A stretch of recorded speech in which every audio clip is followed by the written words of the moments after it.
বেশি।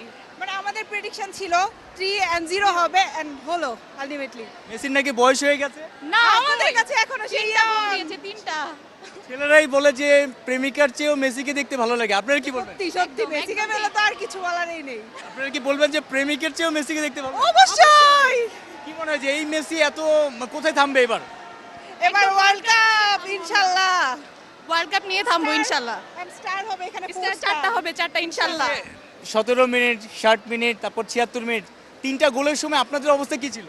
দুর্দান্ত মনে হচ্ছিল আমরা আউট অফ ওয়ার্ল্ড, একদম মানে সেম সেম সেম সেম মানে আমাদের মনে হচ্ছিল যে না আমরা গোল দিতে পারবো ইনশাআল্লাহ। আপনাদের ফাইনাল আশপাশেও নিশ্চয়ই আপনাদের বান্ধবী অনেকে ব্রাজিল সাপোর্টার আছে, মোটামুটি বাট আর্জেন্টিনা অলওয়েজ বেস্ট। তাদেরকে কি বলেন? তাদের জন্য সমবেদনা, আর কিছু না। ভালো করবে ইন ফিউচার, হেক্সা হবে কখনো না কখনো ইনশাআল্লাহ। তাদের জন্য শুভকামনা। খেলার সময় দেখা যায় যে নেইমার অনেক অভিনয় করে পড়ে যায়, খেলার চেয়ে ঢং বেশি। হ্যাঁ হ্যাঁ সেটা তো আমাদের মেসি দেখিয়ে দিল, খেলে সে একাই 3টা গোল, এর থেকে খেলাটা পারে। হ্যাঁ অবশ্যই অবশ্যই সেটা আবার বলতে হয়।